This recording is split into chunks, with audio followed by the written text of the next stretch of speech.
Señor, te damos gracias por esta reunión.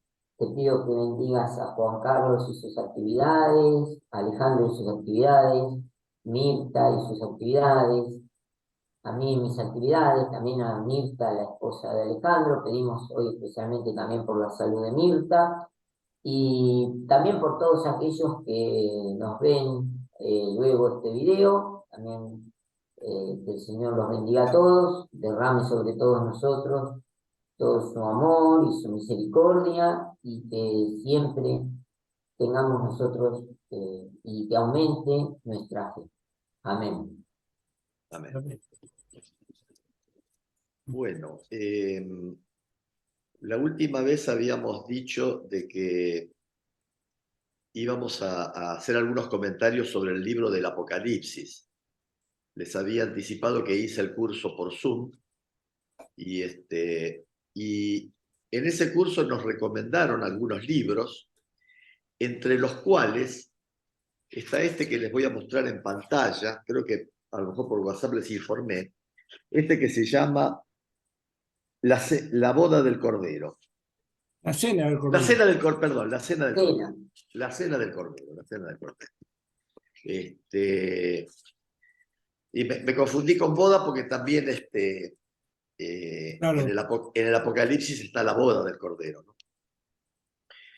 Y bueno, yo comencé a leer este libro y entonces lo que quería comentar en relación con el Apocalipsis lo voy a hacer directamente a partir de lo que encontré en este libro, que me parece que es muy importante para nosotros desde muchos aspectos.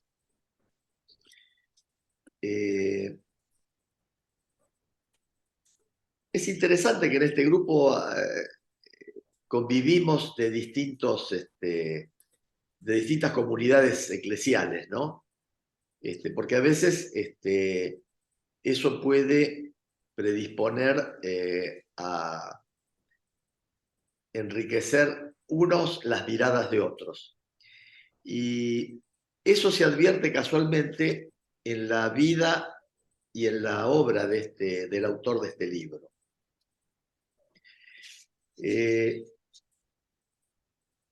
Voy a comenzar diciendo las primerísimas palabras del libro, que son 2 versículos del Apocalipsis, que estoy descubriendo que tienen una potencia, una vitalidad y una fuerza impresionante. Y dice así: mira, estoy a la puerta y llamo. Si alguno escucha mi voz y abre la puerta, entraré en su casa y cenaré con él y él conmigo. Y el otro versículo que está más separado de bastante más adelante, dice: después tuve una visión, una puerta abierta en el cielo. ¿Cuáles serían los versículos? Perdón. Los versículos son, el primero, mira que estoy a la puerta y llamo, Sí. es Apocalipsis 3:20. Apocalipsis Famoso. 3:20. Famoso, sí. Y el otro es 4:1. Después Perfecto. tuve una visión, una puerta abierta en el cielo. Perfecto, gracias. Estos 2 versículos tienen un poder impresionante respecto de todo el Apocalipsis, según la interpretación, la lectura, la experiencia del autor de este libro, que es nada más y nada menos que Scott Hahn. No sé si oyeron hablar de él, pero yo voy a referirme un poco a su vida. Scott Hahn era evangélico calvinista, teólogo, profesor de teología, y en esa condición de teólogo evangélico calvinista comenzó el estudio del Apocalipsis durante muchos años. Interesante, ¿no? Estudió el Apocalipsis. Y también se se dedicó a estudiar los escritos de los primeros cristianos, particularmente de los primeros siglos, hasta el siglo VI. Y estudiando estos escritos, encontró que se repetían mucho las expresiones sacrificio, Eucaristía. También encontró muy repetido la expresión liturgia. Y bueno, para los primeros cristianos, la vinculación, digamos, de la Biblia con su liturgia era muy importante. Y quiso avanzar más, y resulta que para acercarse a experiencias cristianas en las cuales aparecieran estos conceptos, estos de Eucaristía, de sacrificio, pero llevados a la práctica, bueno, descubrió que en la misa católica existía estas palabras y estas expresiones, estas vivencias. Entonces, él, con un espíritu académico, se acercó a una primera misa, pero por supuesto que él, por la formación que había recibido en su comunidad,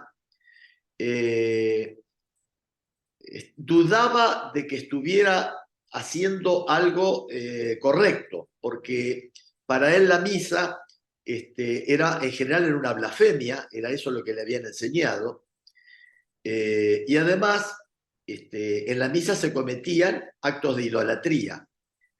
Entonces él fue, se colocó en un lugar, digamos, del fondo, diríamos, de la misa, y comenzó a escuchar, a mirar, comenzó a mirar. ¿Ustedes se acuerdan cuando hablamos de la intertextualidad? Sí. La intertextualidad era esas frases, palabras, que por la experiencia cultural donde se las hablaba o se las mencionaba, tenían un contenido que iba más allá de las palabras mismas. Incluso tenía contenidos que eran comprensibles solamente para los que participaban de esa cultura. ¿Se acuerdan que habíamos dicho, por ejemplo, decir me cortaron las piernas? Eso tiene sentido para un argentino. Un argentino le dice a otro, mirá, ¿cómo te fue? Y me cortaron las piernas. Bueno, hace alusión a lo que le pasó a Maradona, como que a uno le hubieran dejado fuera de carrera, fuera de participación, por un mecanismo dudoso, peligroso. Habíamos dicho también, si decimos, y era una mesaza, hacemos alusión a lo de Mirta Legrand, ¿se acuerdan? Por eso hay frases que en nuestro idioma nos producen ecos de otras situaciones. Esto lo habíamos mencionado porque en la Biblia está muy presente la intertextualidad. Cuando nosotros pensamos en la víctima del sacrificio, de Jesús, Cordero, escuchamos en el ambiente bíblico la palabra Cordero, y para nosotros la palabra Cordero tiene una resonancia distinta de la que tiene en el idioma castellano, ¿no es cierto? Bueno, esto menciono esto de la intertextualidad porque este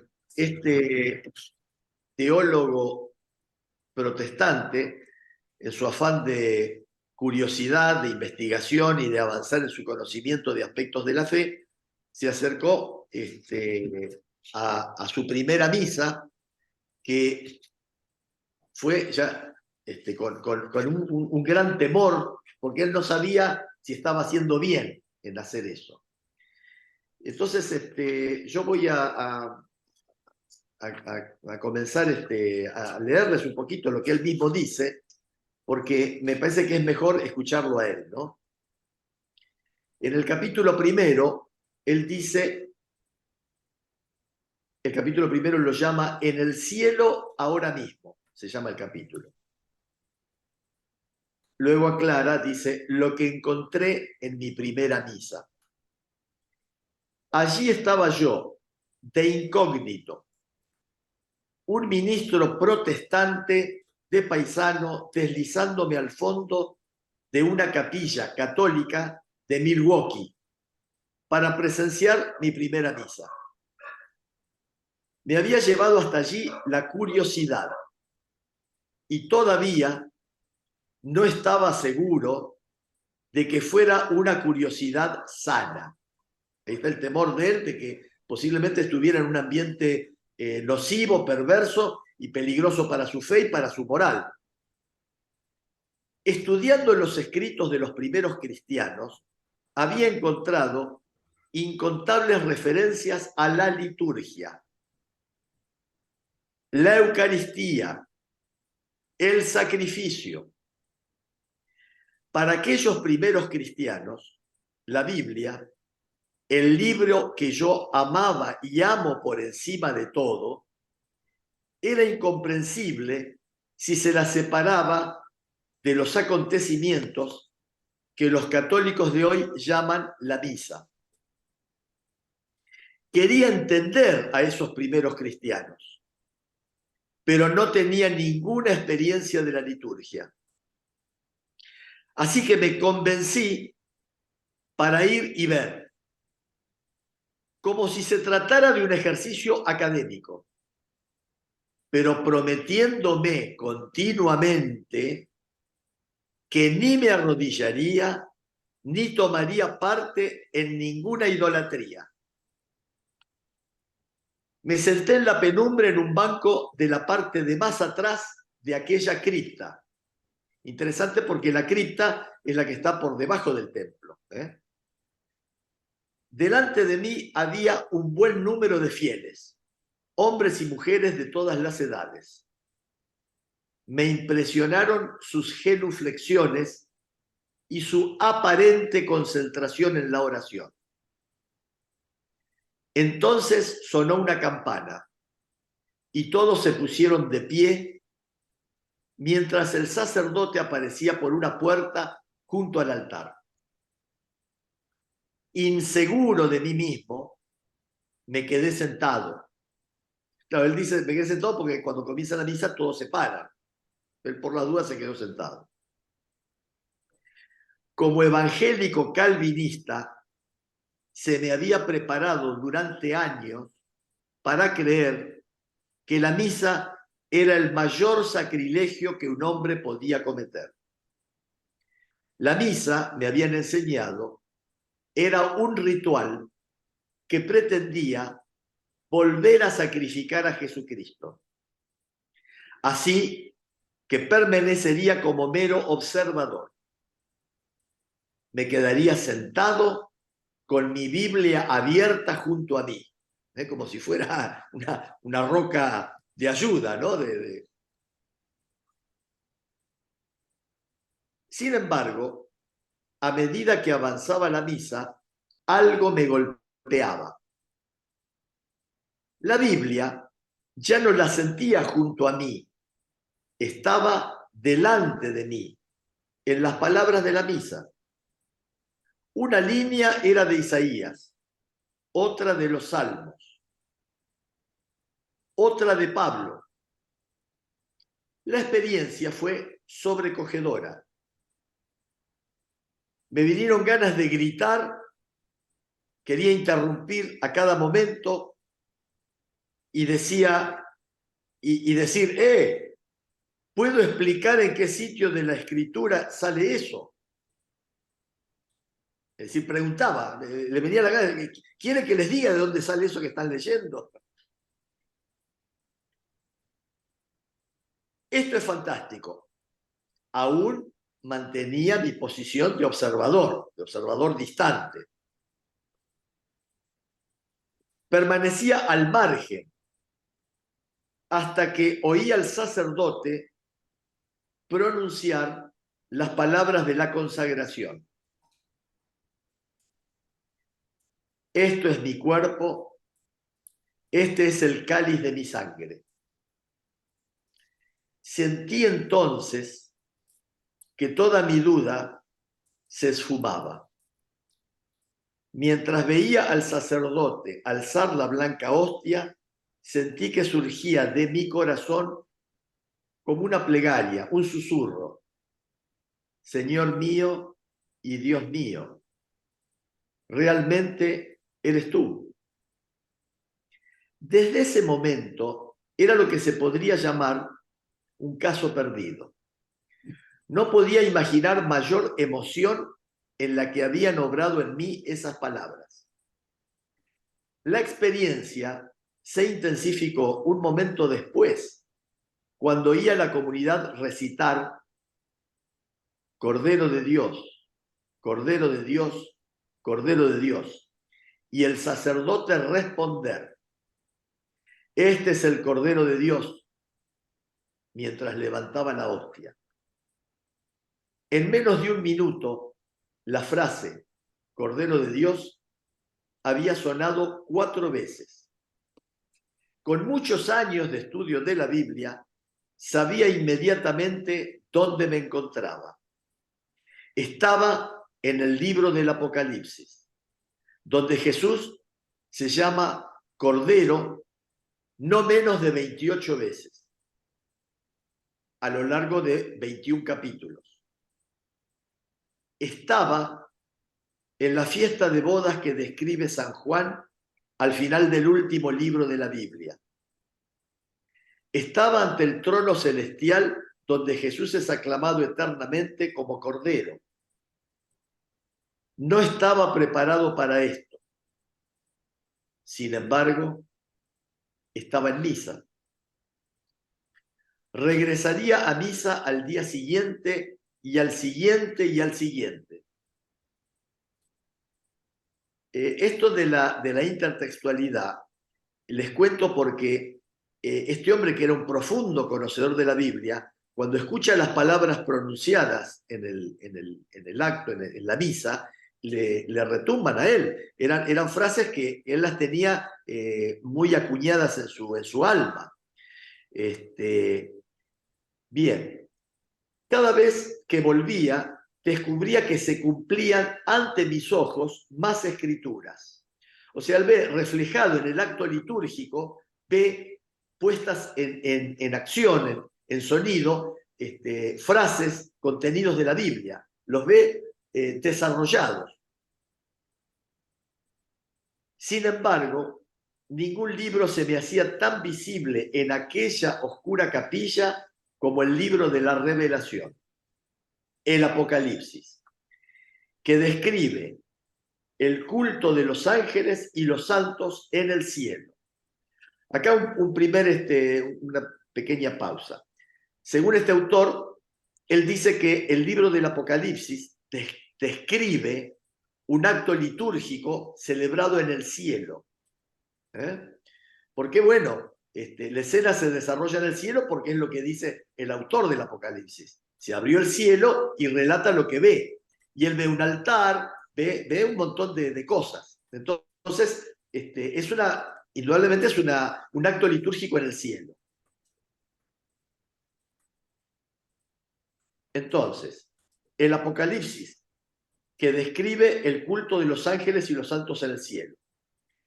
Como en este libro, también en esa capilla veía sacerdotes revestidos. Claro, a él, al ver sacerdotes con vestiduras, lo asocia inmediatamente con que en esa celebración celestial hay hombres, hay sacerdotes revestidos con ropas litúrgicas. Ve un altar también. Él está en un lugar donde hay un altar y en el libro del Apocalipsis también hay un altar. Una comunidad que cantaba Santo, Santo, Santo. Veía el humo del incienso. Oía la invocación de ángeles y santos.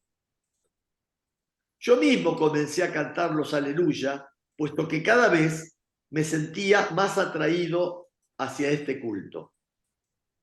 Seguía sentándome en el último banco con mi Biblia y apenas salía y apenas sabía hacia dónde volverme. Claro, él no tenía experiencia y entonces en los actos donde la gente se para, va, hace cosas, él no sabía cómo desenvolverse, nunca las había hecho. Entonces mantenía un lugar oculto como escondido.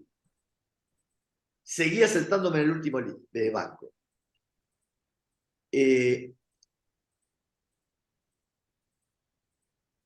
Si hacia la acción descrita en el Apocalipsis o hacia la que se desarrollaba en el altar. En un momento dado, él no sabía si prestar atención a lo que recordaba del libro del Apocalipsis o a lo que o la escena que se estaba desarrollando. Cada vez más parecían ser la misma acción. Con renovado vigor, me sumí en el estudio de la primitiva cristiandad y encontré que los primeros obispos o padres de la iglesia habían hecho el mismo descubrimiento que yo estaba haciendo cada mañana. Consideraban, estamos hablando de los primeros cristianos, consideraban el libro del Apocalipsis como la clave de la liturgia y la liturgia la clave del Apocalipsis. Algo tremendo me estaba pasando como estudioso y como creyente. El libro de la Biblia que había encontrado más desconcertante, el Apocalipsis, estaba iluminando ahora las ideas que eran más fundamentales para mi fe. La idea de la alianza como lazo sagrado de la familia de Dios. Nosotros hemos hablado de la alianza. La alianza aparece una vez más, fíjense, en estos primeros versículos que yo leí. Estoy a la puerta y llamo, si alguno escucha mi voz y abre la puerta, entraré en su casa y cenaré con él y él conmigo. Porque la alianza es ser familia, ser la mayor intimidad que puede alcanzar un hombre, un ser humano con otro, es en el matrimonio, entre un hombre y una mujer, la mayor intimidad. Bien, Dios quiere una intimidad de esa profundidad, de ese vigor, de esa intensidad. Habíamos dicho que la alianza era la ampliación de los lazos de parentesco mediante un rito, habíamos dicho, o mediante un juramento. Dios quiere hacer alianza con el hombre precisamente para tener la mayor intimidad posible. Y fíjense que esa intimidad familiar, porque los lazos, alianza tiene que hacer sonar en nosotros lazos de familia. Fíjense que en la familia se comparte la cena, se comparte el almuerzo. Y cuando Jesús dice, entraré en su casa y cenaré con él y él conmigo. Incluso en un pie casi, estableciendo en un paralelismo que nos sorprende. Yo cenaré con él y él conmigo. Bueno, entonces, habíamos llegado a esta parte del tema de la alianza, que no quería dejar pasar por alto porque lo hablamos. Presente la alianza ya en el Antiguo Testamento, y a nosotros más recientemente Jesús nos va a decir que Él viene a establecer la nueva alianza, la nueva y eterna alianza, sellada con su sangre, nada más y nada menos. Bueno, entonces, recapitulando, el Apocalipsis entonces estaba iluminando ahora las ideas que eran más fundamentales para mi fe. La idea de la alianza como lazo sagrado de la familia de Dios. Lazo sagrado de la familia de Dios. Más aún, la acción que yo había considerado como la suprema blasfemia, la misa, se presentaba ahora como el evento que se llama la alianza de Dios. Este es el cáliz de mi sangre, sangre de la alianza nueva y eterna. Estaba entusiasmado con la novedad de todo ello. Durante años, largos años, había intentado encontrar el sentido del libro del Apocalipsis como una especie de mensaje codificado. Un mensaje codificado que trataba fundamentalmente de varios temas acerca del fin del mundo, del culto en unos remotos cielos, de algo que la mayoría de los cristianos no podrían experimentar mientras estuvieran aún en la tierra. Ahora, después de 2 semanas de asistir a misa a diario, me encontraba a mí mismo queriendo levantarme durante la liturgia y decir, vosotros, dejadme que os enseñe en qué lugar del Apocalipsis estáis. Id al capítulo 4, versículo 8. Estáis en el cielo justamente ahora. Bueno, ahora él va a hablar de que le roban la idea. En el cielo, justamente ahora, los padres de la iglesia me mostraban que este no era mi descubrimiento. Ellos lo habían predicado hace más de 1000 años. Con todo, estaba convencido de que tenía el mérito del redescubrimiento. Redescubrir la relación entre la misa y el libro del Apocalipsis. Entonces descubrí que el Concilio Vaticano II me había sacado la delantera. Fíjense en las siguientes palabras de la Constitución sobre la Sagrada Liturgia. Y ahora yo voy a leer unos pequeños párrafos del Concilio Vaticano II.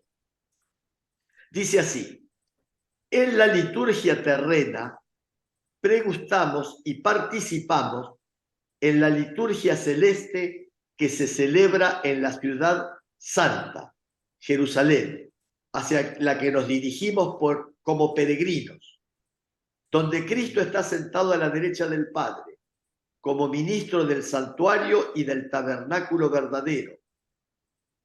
Cantamos un himno de gloria al Señor con todo el ejército celestial, venerando la memoria de los santos. Esperamos participar con ellos y acompañarlos. Aguardamos al Salvador, nuestro Señor Jesucristo, hasta que se manifieste Él, nuestra vida, y nosotros nos manifestemos con Él en la gloria. Bueno, esto dice el Vaticano II. Casualmente, el libro del Apocalipsis habla de la celestial, la Jerusalén celestial, la ciudad santa del cielo, a la cual tendemos, en esa ciudad donde se celebra esta liturgia. Muy bien, entonces dice, un momento, dice él, vuelvo al relato del autor del libro. ¿Eso es el cielo? No. ¿Se trata de la misa? No, es el libro del Apocalipsis. Un momento. Es todo lo anterior. Me encontré haciendo esfuerzos por avanzar despacio, con cautela, atento a evitar los peligros que acechan a los convertidos, puesto que me estaba convirtiendo rápidamente en un converso a la fe católica. Pero este descubrimiento no era producto de una imaginación exaltada, era la enseñanza solemne de un concilio de la Iglesia Católica.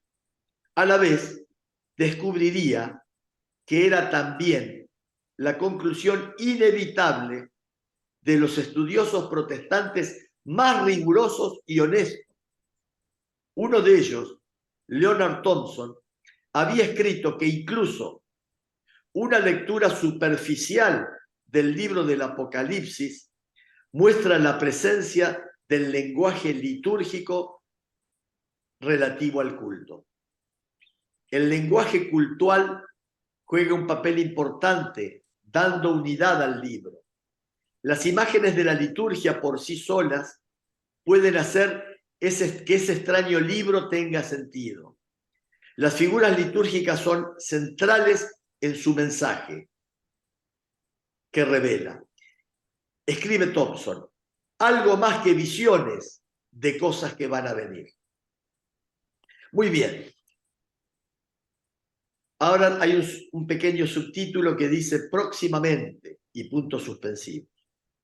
El libro del Apocalipsis trataba de alguien que iba a venir, de Jesucristo y su segunda venida, que es el modo en que los cristianos han traducido normalmente la palabra griega parusía. Hora tras hora en aquella capilla de Milwaukee en el año 1985, llegué a conocer que ese alguien era el mismo Jesucristo a quien el sacerdote católico alzaba en la hostia. Si los primeros cristianos estaban en lo cierto, yo sabía que, justo en ese momento, el cielo bajaba a la tierra. Señor mío y Dios mío, realmente eres tú. Todavía albergaba en mi mente y en mi corazón serias preguntas acerca de la naturaleza del sacrificio, de los fundamentos bíblicos de la misa, de la continuidad de la tradición católica, de muchos de los pequeños detalles del culto litúrgico. Esas cuestiones iban a definir mis investigaciones en los meses preparatorios a mi recepción en la Iglesia Católica. En cierto sentido, continúan hoy definiendo mi trabajo. Sin embargo, ya no pregunto como un acusador o un buscador de curiosidades, sino como un hijo que se acerca a su padre pidiendo lo imposible, pidiendo tomar con la mano una brillante y lejana estrella. No creo que nuestro Padre Dios me niegue o te niegue la sabiduría que buscamos referente a su misa. Después de todo, es el acontecimiento en el que sella su alianza con nosotros y nos hace sus hijos. Este libro es más o menos un informe de lo que he encontrado mientras investigaba las riquezas de esta tradición católica. Nuestra herencia incluye la totalidad de la Biblia, el testimonio ininterrumpido de la misa, la constante enseñanza de los santos, la investigación de las escuelas, los métodos de la oración contemplativa y el cuidado pastoral de papas y obispos. En la misa tú y yo tenemos el cielo en la tierra. La evidencia es abrumadora, la experiencia es una revelación.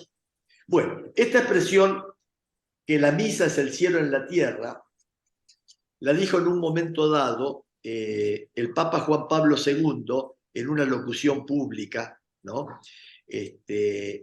Y yo creo que el Papa Juan Pablo II estaba, creo yo, en conocimiento de este descubrimiento teológico de Hahn. A ver, no sé cómo andamos con la hora. No, está bien.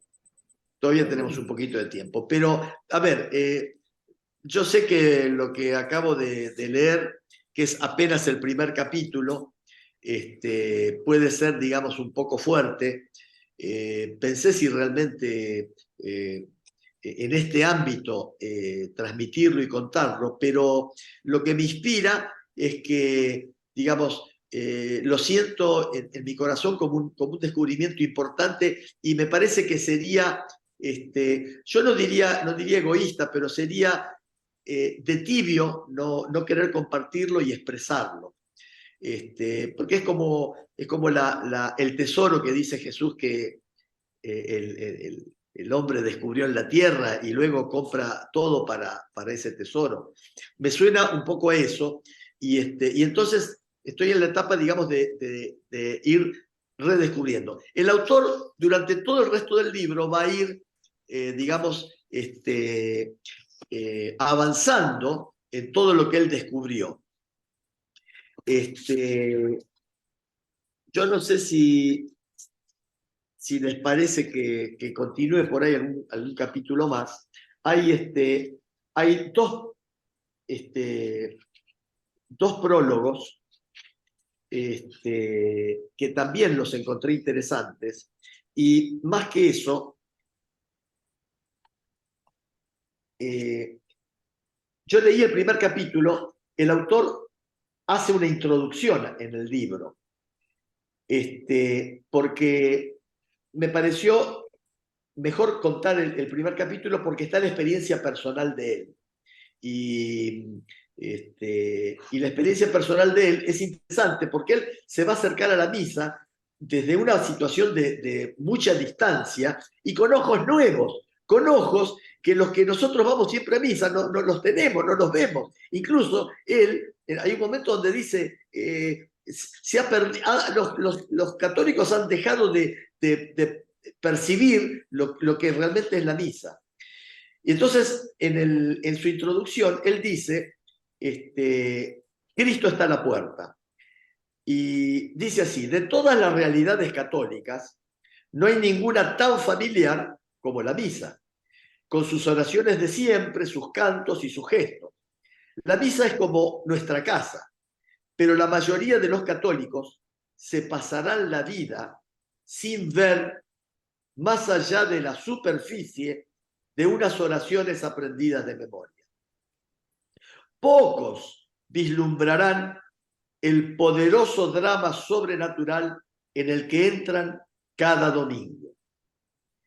Juan Pablo II ha llamado a la misa el cielo en la tierra, explicando que la liturgia que celebramos en la tierra es una misteriosa participación en la liturgia celestial. Esto de Juan Pablo II lo dijo en el año 96, donde dirigió un discurso sobre la liturgia a los obispos de Estados Unidos. Juan Pablo II, como papa, hablándole a los obispos de Estados Unidos, les dice esto, la misa es el cielo en la tierra. La misa es algo próximo y querido. En cambio, el libro del Apocalipsis parece lejano, desconcertante. Página tras página nos deslumbra con imágenes extrañas y aterradoras. Guerras, plagas, bestias, ángeles, ríos de sangre, ranas demoníacas, dragones de 7 cabezas. Y el personaje que despierta más simpatía es un cordero de 7 cuernos y 7 ojos. Si esto es solamente la superficie, dicen algunos católicos, no creo que quiera ver las profundidades. Bien, en este pequeño libro, se refiere a en este pequeño libro me gustaría proponer algo insólito. Mi propuesta es que la clave para comprender la misa es el libro bíblico del Apocalipsis. Y más aún, que la misa es el único camino por el que un cristiano puede encontrarle verdaderamente sentido al Apocalipsis. Si te sientes escéptico, obviamente uno escucha esto y dice, esto parece la única forma de entender el Apocalipsis, es decir, participar de la misa. Si eres escéptico, deberías saber que no estás solo. No nos pasa solo a nosotros esa duda. Cuando le dije a una amiga que estaba escribiendo sobre la misa como una clave del libro del Apocalipsis, se echó a reír y dijo, ¿Apocalipsis? No, esa cosa tan extraña. Nos parece extraño a los católicos porque durante muchos, ahora él ya, digamos, cuando escribe este libro, él ya se ha convertido al catolicismo, por eso, a pesar de que tuvo una larga trayectoria en el evangelismo calvinista, ahora él es católico y entonces él dice así, nos parece extraño a los católicos porque durante muchos años lo hemos estado leyendo al margen de la tradición cristiana. Claro, no hemos leído el Apocalipsis cotejándolo con la tradición cristiana, con lo que vino haciendo el pueblo cristiano. Y más aún, en las misas, donde se van leyendo sucesivos pasajes, como cuando le toca a Fernando, que él lee las lecturas del día, todos los días se van leyendo distintas partes de la Biblia, y en las misas, el Apocalipsis, se leen muy pocos versículos, y en uno solo de los ciclos, tenemos 3 ciclos, A, B, C, en un poco de los ciclos se lee el Apocalipsis. Entonces, para los católicos, aún el ir a misa no nos acerca al Apocalipsis de un modo como tal vez debiera ser necesario. Entonces, dice, Las interpretaciones que la mayoría de la gente conoce hoy son las que han hecho los periódicos o las listas de libros más vendidos y han sido mayoritariamente protestantes. Es cierto, hay muchas versiones y muchas explicaciones sobre el simbolismo, el contenido, el sentido del Apocalipsis. Han asociado la bestia con Hitler, han asociado con el Papa. Es decir, hay muchas interpretaciones de la Biblia, muchísimas.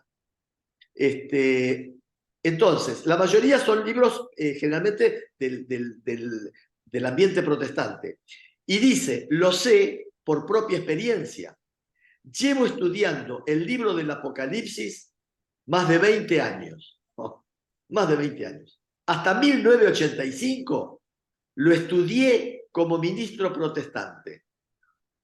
Y en todos esos años me encontré enfrascado, una tras otra, en la mayoría de las teorías interpretativas que estaban en boga o que ya estaban pasadas de moda.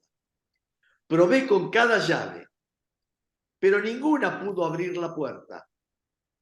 De vez en cuando oía un clic que me daba esperanzas, pero solo cuando empecé a contemplar la misa, sentí que la puerta empezaba a ceder poco a poco. Gradualmente me encontré atrapado por la gran tradición cristiana. Y en 1986 fui recibido en plena comunión con la Iglesia Católica.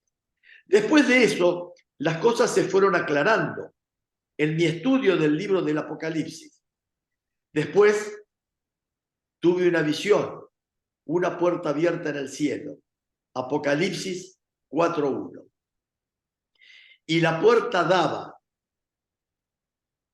la misa de domingo en tu parroquia.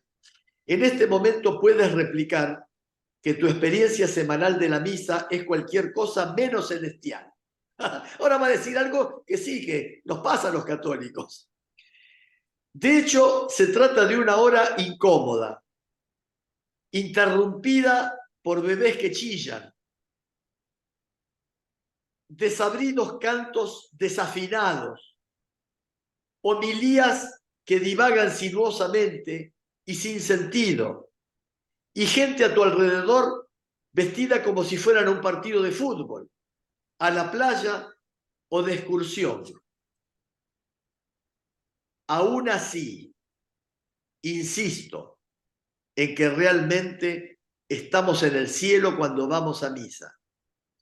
Y esto es verdad en cada misa a la que asistimos, con independencia de la calidad de la música o del fervor de la predicación. Bien, acá tenemos que decir algo importante. La misa es una construcción que en lo esencial, digamos, en lo esencial no es humana. Y, digamos, por lo tanto, tenemos que dejar de prestar tanta atención al aspecto, digamos, que podría ser digamos, amable, de espectáculo, de show, ¿cierto? Es decir, yo he escuchado, y a veces también lo he sentido, qué aburrida es la misa, ¿cierto? Y a veces hay experiencias de otros grupos cristianos que parecieran más alegres, mejor afinadas, mejor entonadas, lo cual no está mal, pero no tenemos que buscar digamos, la expresión artística. En realidad, de ese encuentro lo que tenemos que buscar es la presencia de Dios, porque lo esencial es eso, la presencia de Dios. Entonces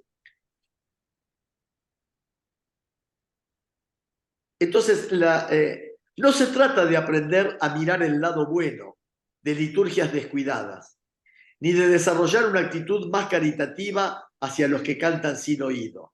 Se trata ni más ni menos de algo que es objetivamente verdad. Algo tan real como el corazón que late dentro de ti. La misa, y me refiero a cada una de las misas, es el cielo en la tierra. Puedo asegurarte que no se trata de una idea mía, es la de la Iglesia.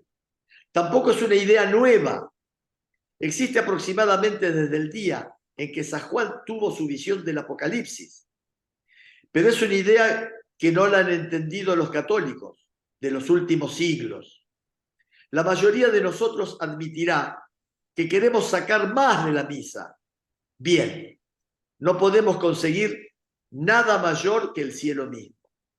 Me gustaría decir desde el principio que este libro no es un tratado bíblico. Está orientado a la aplicación práctica de un único aspecto del Apocalipsis.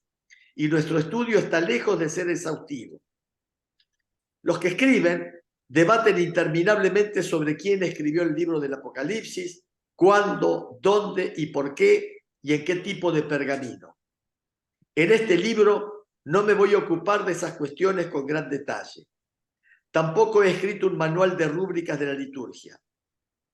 El Apocalipsis es un libro místico, no un video de entrenamiento o un manual de hágalo usted mismo. A lo largo de este libro probablemente te acercarás a la misa por nuevos caminos de lo que estás acostumbrado a recorrer. Aunque el cielo baja a la tierra cada vez que la iglesia celebra la Eucaristía, la misa parece diferente de un lugar a otro y de un tiempo a otro. Donde vivo, la mayoría de los católicos están acostumbrados a la liturgia de rito latino.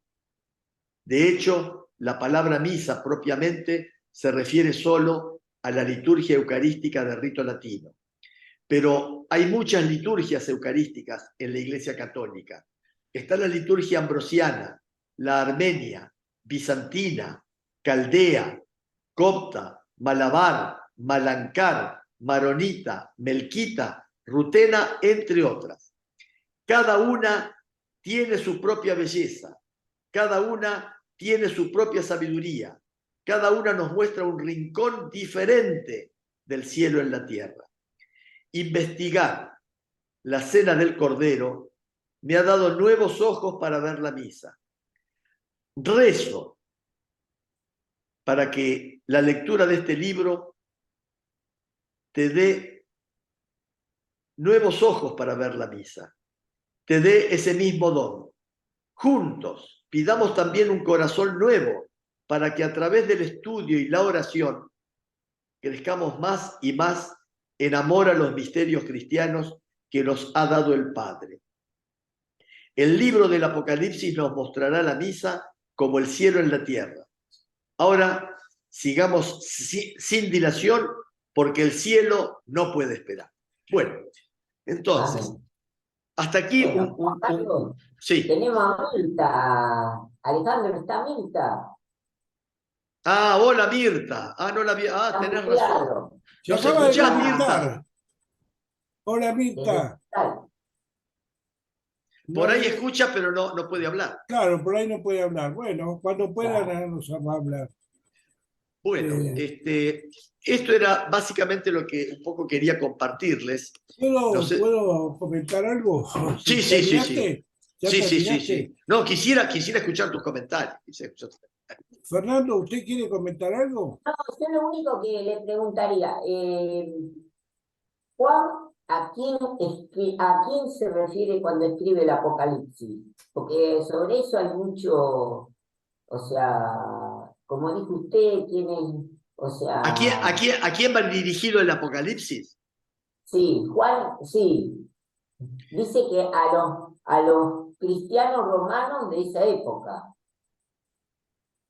En realidad, una forma de interpretar, él describe a 7 iglesias y el hecho de escribir a 7 iglesias, el número 7, que es símbolo de la totalidad, esto no lo discuten, digamos, ni judíos ni nadie. El 7 es el símbolo de la totalidad. En ese mensaje a 7 iglesias, muchos interpretan que es un mensaje a toda la iglesia. O sea, la revelación era Pero principalmente dicen que es a la iglesia de Roma, que estaba muy perseguida en ese momento. Bueno, en realidad admite muchas interpretaciones y todas pueden ser válidas. Esta es una más, ¿no es cierto? Esta es una más.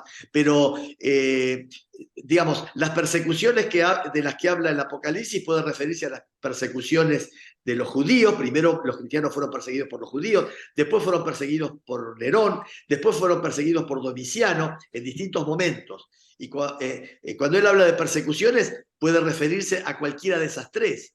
Pero además, el Apocalipsis puede referirse al momento presente de ese momento de la comunidad.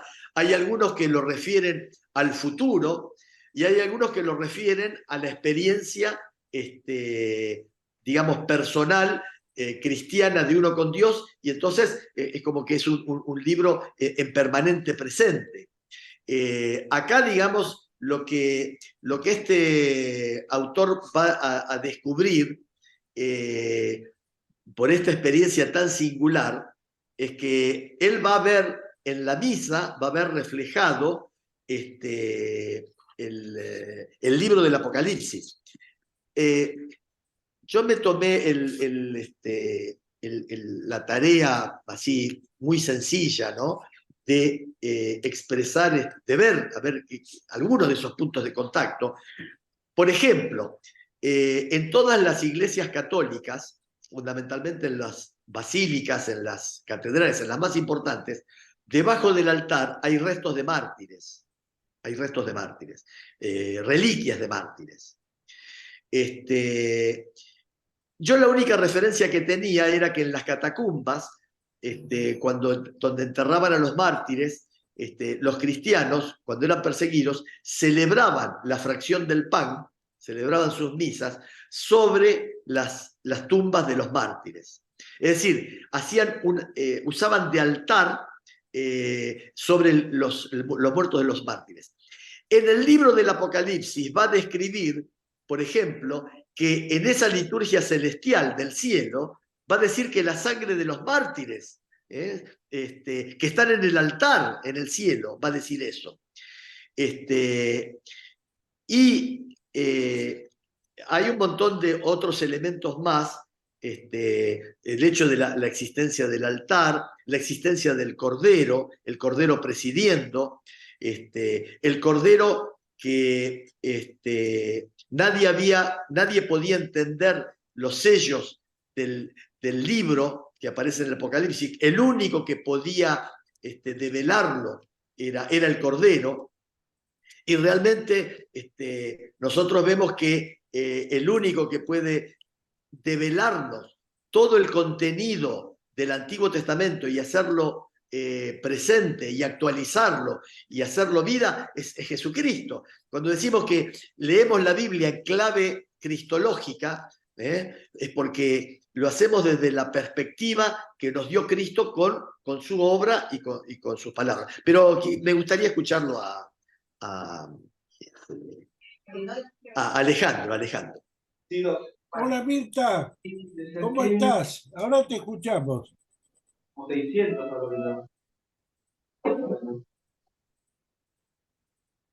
No, falló, parece.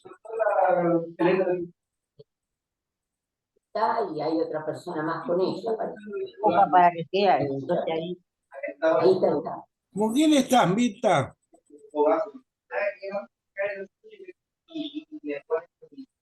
Bueno, después la voy a llamar a ver si puedo hablarle. Bueno, Está ella y otra persona más. Ahí está. Me parece que la está ayudando a conectarse. Sí. Bueno.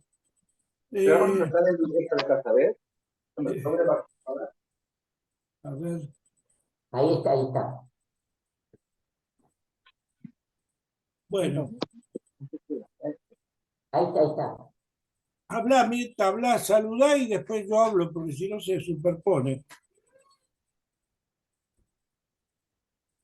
Bueno, recibimos tu saludo. Ahora voy a tratar de levantar, de explicar un poco mi idea, que es muy interesante. Quiero aclarar, para empezar, que es muy interesante la visión que nos trajo acerca de la misa, de la liturgia, de la Eucaristía que nos trajo Juan Carlos, ¿no? En realidad lo único que hice es contar lo de Scott Hahn. Bueno, Scott Hahn. también, bueno, pero vos lo trajiste Ah, de sí, lo la que, traje al ruedo, la traje al ruedo. claro, Y el libro del que, Apocalipsis. pero justamente acerca del sacrificio, son los tres elementos, digamos, esenciales de la misa y que están reflejados en Apocalipsis y sobre todo están reflejados en partes de Apocalipsis y sobre todo en la última parte cuando es la exaltación y la boda del Cordero. Me parece que esa es la parte que más se exalta en la liturgia de la misa, ¿no? No, porque tengo una hernia que me duele. Mirta, te tengo que silenciar, o hablas o te silencio, porque así no puedo.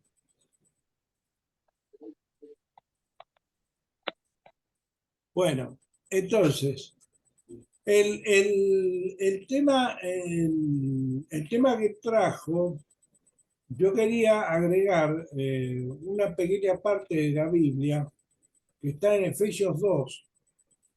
Efesios, ustedes saben que es una de las cartas que escribió Pablo cuando estaba en prisión, ¿no? Y realmente, digamos que serían unas cartas que fueron escritas en la última etapa de la vida de Pablo, ¿no? Sí. Pablo, de alguna manera, presentía que él iba a darle la gloria al Señor con su vida, ¿no? Si bien él quería seguir la obra, él presentía o sentía que su vida estaba puesta en sacrificio para Dios, ¿no? Y él en Efesios 2 dice, se lo leo, es Sí, cortito, sí. él os dio vida a vosotros cuando estabais muertos en vuestros delitos y pecados, de los cuales anduvisteis en otro tiempo, siguiendo la corriente de este mundo, conforme al príncipe de la potestad del aire, el espíritu que ahora opera en los hijos de desobediencia, entre los cuales también todos nosotros vivimos en otro tiempo en los deseos de nuestra carne, haciendo la voluntad de la carne y de los pensamientos. Y éramos por naturaleza hijos de ira, lo mismo de los demás.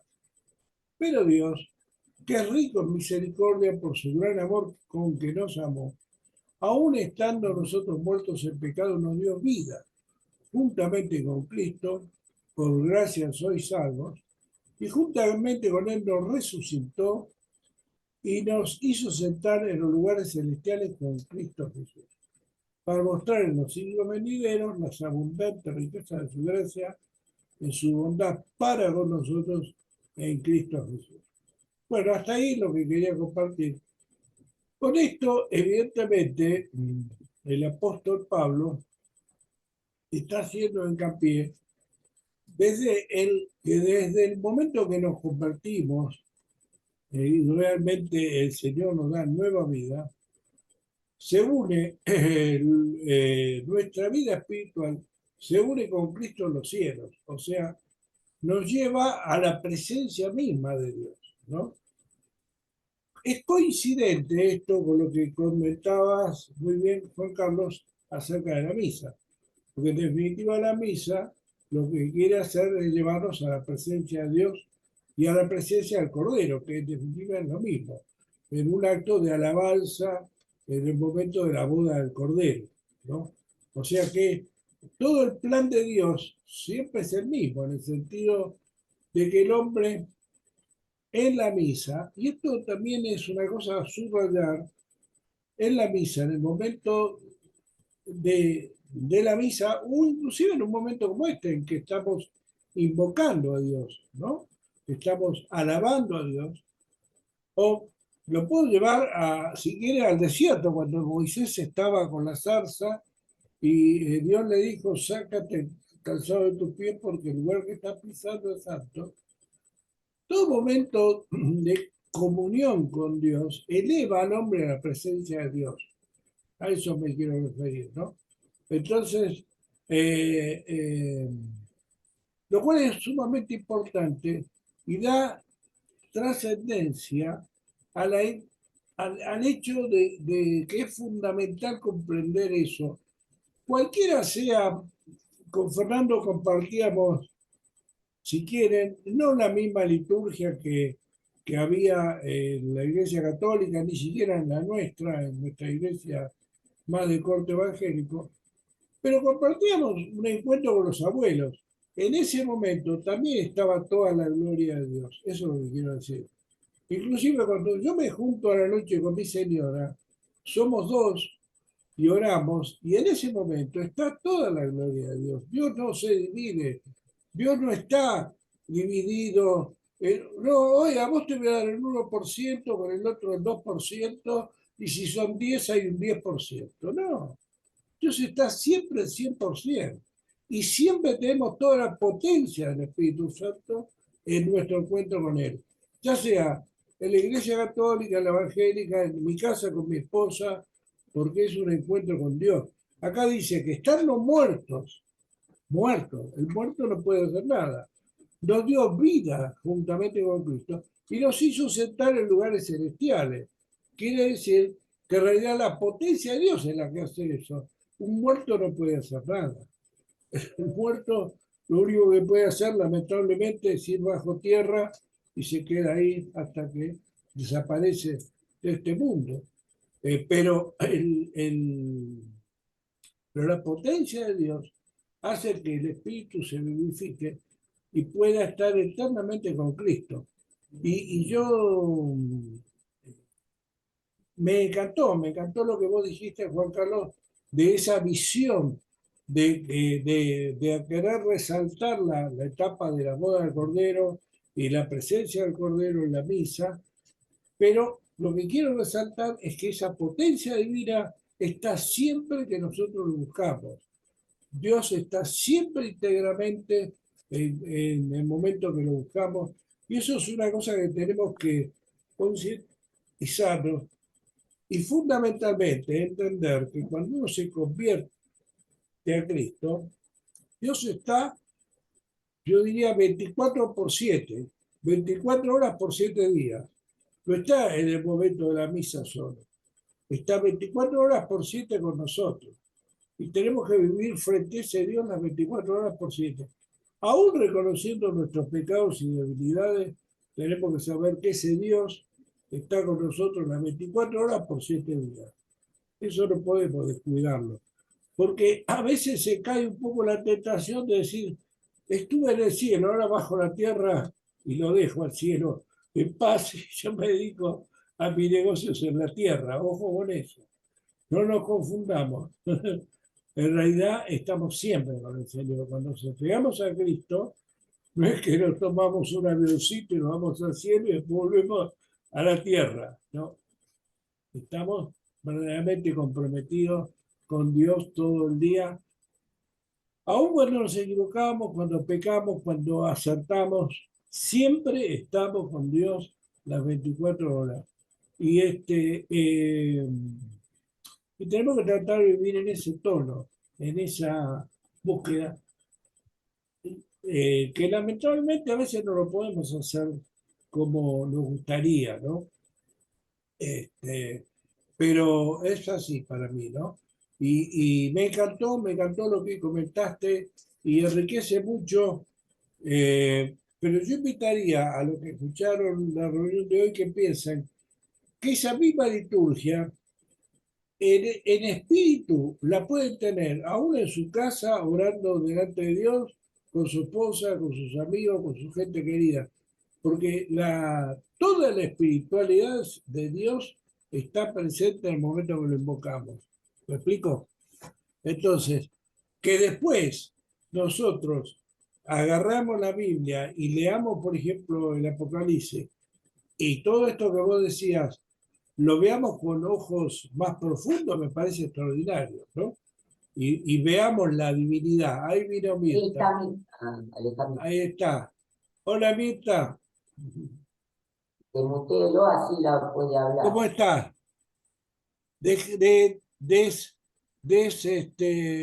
Muteate. Desmuteate que yo te muteé. Te muteé ¿No la podés Ahora, desmutear vos? Vos la podés no, no desmutear. puedo. Ah, Vos ¿no? tenés que desmutearte. Desmuteate. Decile que te desmutee a alguien, abajo, de costado, a tu izquierda. Ahí, ahora, habla, ahora Ahí está, ahí habla. está. Ah, sí, yo te decía que vi que yo estaba en la reunión y no estaba en la reunión yo. No, no estaba. Después viniste. No, Pero, no vine, no fui. Por eso te llamaba para decirte que no entiendo qué es lo que pasó. Ni fui, ni miré, ni nada. Recién hoy lo puse porque, para que lo sepas, ¿viste? Porque no entiendo. ¿Cómo estás de salud? Un poco mejor, pero lo mío no tiene, es decir, vuelve. Se va y vuelve, se va y vuelve. Sí, pero vamos a pedirle al Señor que no vuelva. Claro. claro, ya te dije de lo que pienso de lo tuyo. Sí, sí, sos un amor, sos un amor, de verdad. Bueno, gracias chicos, yo le quería decir eso, que yo no participé en ningún momento de la reunión, por eso no entiendo quién se puso el nombre de Mirta y participó. No, no, Ah, no. ah, Vos ah. entraste ahora hace un ratito, no. No estuviste en la reunión. Ah, bueno, Entraste Sí, recién. bueno, Recién gracias. entraste. ahora cenó y se va a dormir, digamos. Sí, gracias, Bien. gracias a No, todos. yo igual la grabé y después te la mando, así la ves. Sí, mándamela porque no puedo agarrarla tampoco. Está Bueno, muy interesante porque es una visión por de eso. la liturgia muy profunda y la conexión que tiene todo eso con Apocalipsis. La Claro, claro. última parte en el Cordero Celestial, que es la boda del Cordero. Yo Ujú, diría, la liturgia es un poco la boda del Cordero llevado a la tierra, digamos, ¿no? ujú. Por Bueno, supuesto, en la medida Mirta, que que cada tenga uno... una buena noche, que descanse y bueno, y a seguir mejorándose. Bueno, muchas Que gracias. sigas bien. Igualmente para ustedes. Chao. Chao, buenas noches. Chao, buenas Buenas noches. noches. Bueno, quédate, no hay problema. No hay Ah, problema, no hay bueno, problema. la verdad Vos es que no, seguís. sí, sí. Adelante. Bueno, ¿Y la boda del Cordero con quién es la boda del Cordero? con ¿Con su quién se pueblo, casa el Cordero? con su ¿Eh? iglesia, con su Con su iglesia. iglesia, claro. Y lo Claro, que, vos sabés que el nombre del libro es Revelación, la claro. traducción, y tiene que ver con las bodas, porque en Israel la novia entraba a la ceremonia de la boda toda cubierta, y en el momento importante donde se producía el matrimonio, se corría el velo, se la revelaba a la novia. Y de ahí que el nombre de revelación tiene que ver también con el ritual de la boda entre humanos. El nombre mismo revelación, ¿no? Muy interesante. La verdad que me gustó mucho y nos impulsa un poco a vivir en esa tónica. Yo creo de que busquemos la revelación permanentemente de Dios, ¿no? Siempre. Lo decía este hombre, ¿no? Que iba todos los días a misa, ¿no? Bueno, al principio empezó a ir, pero porque él quería, digamos, estudiar el tema. Empezó a descubrir cosas. Él iba como un alumno va Sí, a sí. una práctica, digamos, Sí, de sí, la disección entiendo. del sapo. Claro, Por sí. eso iba todos los días. Después no sé si después de una vez que se convirtió seguiría. Supongo que sí, ¿no? Porque En este, espíritu, lo importante es ir todos los días a misa. Después, en vos la sabés realidad, que uno. sí, a este hombre lo llaman el antilutero, porque dice que Lutero hizo que gente se fuera de la iglesia y este hizo que muchos de su comunidad se metieran en la iglesia. Dice, hacía al revés que lo que hizo Lutero. Pero bueno, son anécdotas, ¿no? Anécdotas. eh, Este, sí, lo importante es que, bueno, uno se comprometa y viva la experiencia sinceramente, ¿no? claro, con Sincer- sinceridad. con Sí, sinceridad, plenamente, claro. en la gracia de Dios, ¿no? Sí. Eso es lo importante. Y para nosotros eh, digamos, yo te digo, yo soy evangélico, pero he ido a- no hace mucho, no hace mucho, Ajá. porque yo hace como 40 años que estoy en el Evangelio, pero ahora ponele 10 años, me acuerdo una vez, fui a una reunión, una misa en la Catedral de Salta. En la provincia de Salta hay una catedral hermosa. Sí, es Eh, hermosa, claro. Ahí tienen el Señor de los Milagros. bueno, estuve en esa catedral en una misa, una Ajá, noche. sí, Yo había ido a trabajar a Salta, a trabajar. Y como estaba trabajando en Salta y no tenía comunión con hermanos, fui a una misa católica. claro. Y te digo la verdad que me generó una emoción y un fuego espiritual enorme, ¿no? O Ajá, sea, o sea, para mí el Espíritu Santo no tiene fronteras, no para nada. Trasciende todo lo material, ese espíritu, y puede encender a cualquiera que abre el corazón, sinceramente, ¿no? claro, Yo claro. me sentí en el cielo, como dice este hombre, ¿no? Sí, En esa sí, misa en Salta. No claro, quiere decir que siga yendo, no sé, yendo con mi iglesia, pero en ese momento sentí realmente una devoción hacia Cristo y bueno, eso es lo que uno tiene que aprender de todo esto. claro, Si realmente lo vivimos así, tenemos que verlo a Cristo que nos acompaña, que nos ayuda, que a veces nos corrige, tenemos que verlo en nuestro caminar diario. En eso para mí está la voluntad de Dios, ¿no? Que claro, hagamos su voluntad, ¿no? claro. Esa es la clave. No solamente en decir, bueno, estuve en el Apocalipsis en el cielo, como te decía antes, subí un rato al cielo y era bajo la tierra. Bueno, aunque te digo, te soy honesto, es muy, muy difícil, y si vos lo pensás honestamente, que a todos un poco nos pasa eso. Vos salís de la iglesia, salís de tu lugar espiritual, vas a tus actividades cotidianas y no me digas que no es fácil conectar lo divino con lo cotidiano, ¿no? Claro. Es fácil, no es. Bueno, por Pero, ejemplo, mira, los franciscanos, que eran una orden, viste, la fundada por Francisco de Asís, sí, lo que conozco. buscaban en la pobreza el camino de santidad y dedicaban la mayor parte del tiempo posible a la oración. Ellos no aceptaban trabajo manual, mucho menos intelectual, ¿no? No, perdón, no aceptaban trabajo que les comprometiera la mente, porque la mente la querían tener dedicada a la oración. Entonces, el trabajo manual les permitía, le daba más libertad para su devoción. Entonces, preferían los trabajos manuales, precisamente para estar en situación, digamos, de adoración, de contemplación y de oración. Y de santidad, claro. Claro, y por eso a veces la tarea del portero en un convento, ¿no? Dice que a veces el portero es el que mejor puede a veces dedicarse a su actividad interior, ¿no? Que por ahí los monjes tienen que ir para acá, que tienen que hacer tareas, que esto, que lo otro, y el portero puede estar en mayor recogimiento, ¿no? Sobre todo cuando se van todos, ¿no?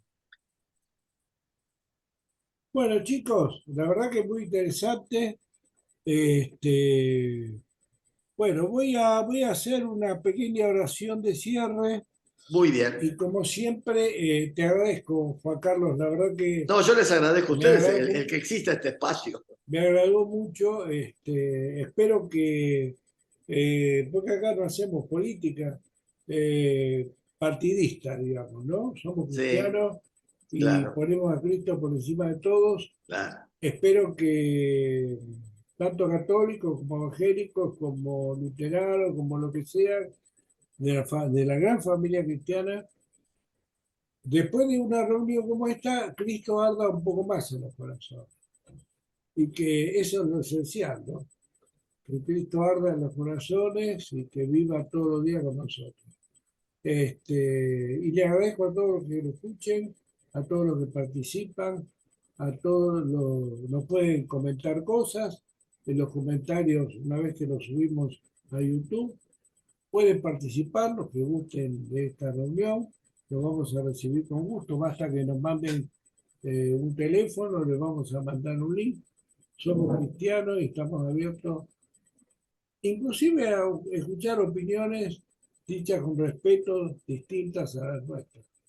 Sí, sobre todo si detectan errores, alguna equivocación. Somos Fundamentalmente humanos, eso, ¿no? somos humanos y debemos aprender, ¿no? Claro. Y bueno, voy a agradecer a Dios ahora. Gracias, Señor, por este encuentro. Gracias porque la vimos a Mirta, que dentro de todo está un poquito mejor. Compartió con nosotros este momento. Ahí está Mirta de nuevo. Gracias por su vida. Que se ponga bien pronto y que encamine, que eso es lo importante, definitivamente su vida hacia una situación más segura, más sólida. Y también te ruego, bueno, por la vida de Fernando, que siga adelante con su trabajo y su vida tan espiritual, lo mismo Juan Carlos, que realmente es un especialista en ciertos temas, y le agradecemos mucho su participación y su preocupación por la iglesia, porque realmente está interesado, busca información, lee libros, se interesa, es importante ese trabajo de investigación y bueno, de mi humilde colaboración que podamos tener a Cristo encendido en nuestros corazones, que Dios perdone nuestros pecados, nos ilumine, y que podamos tener una vida más santa, más pura cada día podamos tener una vida santa y pura. Bendigo a todos ellos y a todos nuestros familiares y a todos los que nos escuchan con el amor, el poder y la gracia de Cristo en el nombre de Jesús Todopoderoso. Amén y amén. Bueno, chicos, un gusto. El viernes que viene me toca a mí. Que Dios los bendiga. Muy bien. Y que tengan buenas noches. Bueno. Buenas noches, buen descanso. Chao, Mirta. Buenas noches. Un abrazo, un beso grande. Chao, Mirta. Ponete bien, Mirta. Chao, que sigan bien. Chao, chao. Buenas noches.